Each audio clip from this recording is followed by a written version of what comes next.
Hey, how's it going? My name's Iran, and welcome to the second part of the argument series on this channel. Now, if you didn't see the first part, you should probably go check that out first. I'll link it in the description, and there'll probably be a little thing popping up in the corner here. But yeah, so this is going to be the second part. Basically, in the first part, we used a ball to talk about a few different things. We used the ball as an analogy for perspectives, how people see things in different perspectives, and about trusting the other person that what they say, the way that they say that they see the problem is really the way they see it. And the other thing we used the ball for was talking about, instead of criticizing the other person and throwing the ball back and forth, to hold the ball together and look at the problem. Basically, become on the same side as your partner and put the ball to the side and kind of be with on your partner's side against the problem. In this video, we're going to talk about another thing that I noticed that also plays into whether the argument is successful or not. Okay, I've noticed that in a lot of my arguments, with my mom or with anybody really, somebody that I argue with a lot, we start to get into a pattern of arguing. And then even if it's a very small argument, very insignificant, it very quickly becomes heated and becomes pretty unproductive because we have this pattern of a way that we argue, So like with my mom, almost every argument with her looks, no matter what the argument's about, no matter how big, how small it looks about the same. We might even use similar words and similar, it's structured in a very similar way because we've gotten into this pattern of the way we argue. The thing is that with my girlfriend, me and her have a different pattern, and it's a different pattern from my mom. But also with her, there's a pattern, and the thing is that this really, the patterns. I mean, if there are good patterns, then that's great. If you have a pattern that helps you be productive and get to where you want to be, and both people leave the argument feeling happy, then that's great. But sometimes these patterns are bad. So basically, what we're going to talk about in this episode is how these patterns are made. Okay, so the way that these patterns are actually made is that when I personally get into a situation of conflict, into an argument, right? I have my way of reacting, and my mom has her way of reacting to situations of conflict. And when both of those reactions, when the relationship between both of those reactions creates a pattern, and once you get into a few arguments and run through this a few times, then it becomes a real pattern that happens every time. And same with my girlfriend, like the littlest things fall into this pattern because it's just the way that we got used to reacting to conflict. Okay, so in my from the people that I know and from my experience, I've identified 5 different ways that people react to conflict. Now, I'm sure there's more, and I would be glad to hear. So if you guys see something that I maybe didn't think of, I would be really happy to see it in the comments because again, I'm learning this. I'm learning this as I go, so I'd be glad to see if anybody thinks of anything from their life or people that they know that react to conflict in a different way than me. All right, so we're gonna talk about the five ways that I've realized, and I've separated these into 2 categories. Okay, one category is engaging, because you can, when you get into a situation of conflict, you can choose to engage in it or you can choose to avoid it. So I've separated these 5 into engaging and avoiding. All right. So we're going to start out with the avoiding type. So let's hop into it.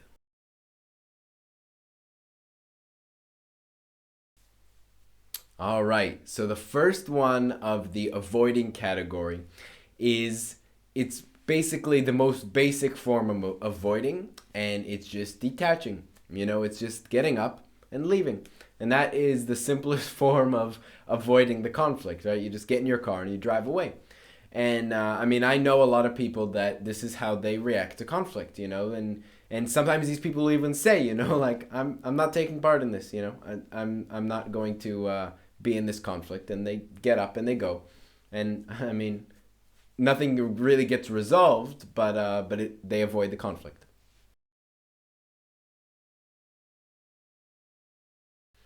All right. So the next type that I've noticed is it's kind of a diverting the subject, changing the subject, and this is oftentimes seen through humor, actually. So, people, when they get into a situation of conflict, they make a joke, they lighten the mood, they change the topic, they try to find anything that they can find to do to just get out of the conflict, because that's what these three types are. These three avoiding. It's just ways to react to get out of the conflict. So they change the subject, they make a joke, they lighten the mood, they whatever they can do just to escape being in this conflict.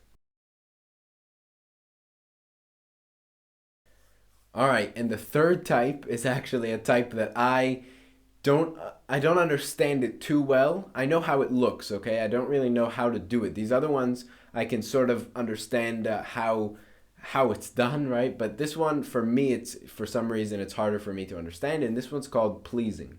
Okay, and this one is the way my sister actually does this one. That's where I know it from. She, when she gets into an argument with my mom, she just kind of tells my mom what my mom wants to hear. And then, and nothing really changes. They don't work through the problem. She just tells my mom what she wants to hear, and then the problem's over. And then they're both smiling and they're both happy, and nothing was resolved. And I don't know. To me, it feels like I would still want to. I guess I'm an argumentative person, so I would want to have something come out of the argument. Not just hear what I want to hear and be done with it.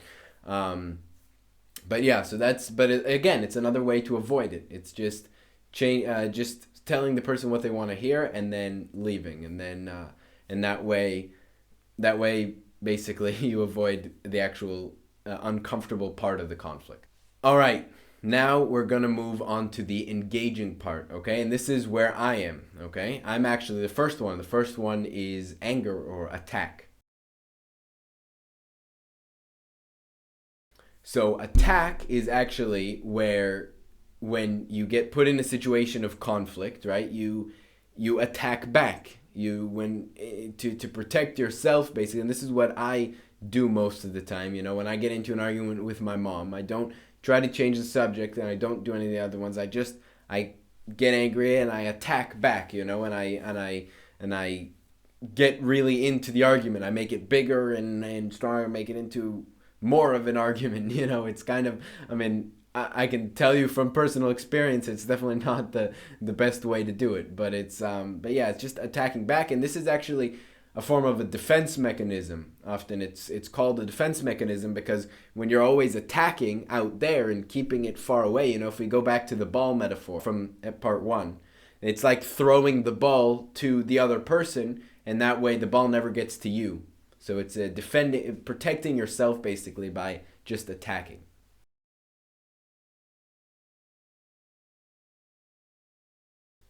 All right, and the fifth type of reaction that I've noticed, and it's the second one in the engaging, is becoming a victim. Okay, this one is basically, self-pitying and making the other person pity you. Tell the other person, like, how could you do this to me? Like you don't, just being weak, but being weak in the way of a victim, making yourself into a victim to make the other person feel bad. And that's the way you engage in the argument. You make the other person feel bad, and you tell them, how could you do this to me? Why would you do this to me? You don't love me, blah, blah, blah. And that way the other person feels bad, and then I guess you get what you want, to win the argument.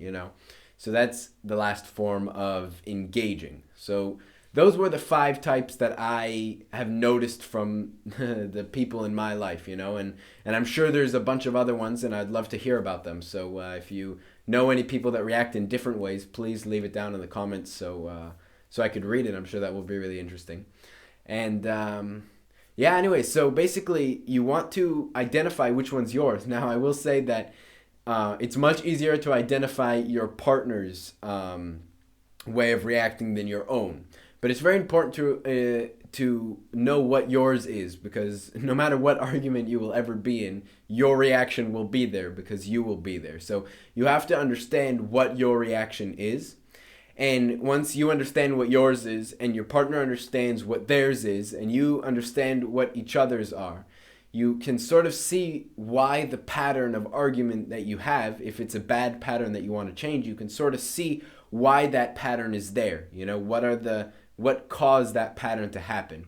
And once you understand what causes that pattern to happen, you can hopefully work on changing that. You know, that's the whole reason to really understand why you react in certain ways, is so that you can help break these unhealthy patterns that you might be into, that might be causing a lot of arguments. I know in my life they're causing a lot of hardship. You know, the fact that I have these very unhealthy argument patterns with a lot of people, and the arguments just aren't productive, and they almost like sometimes even like ruin connections that I could have, but just because of this problem with the argument, this bad horrible patterns, it becomes unbearable to be around that person.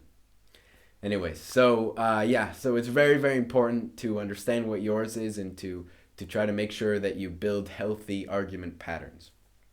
Anyways, I hope you guys enjoyed this video. I hope it helped. I hope it was interesting. And please leave a like if you enjoyed, subscribe for more, comment any other ideas you might have about this subject or about other subjects. I would enjoy to read whatever you guys leave down in the comments. And I'll see you guys next time. Bye.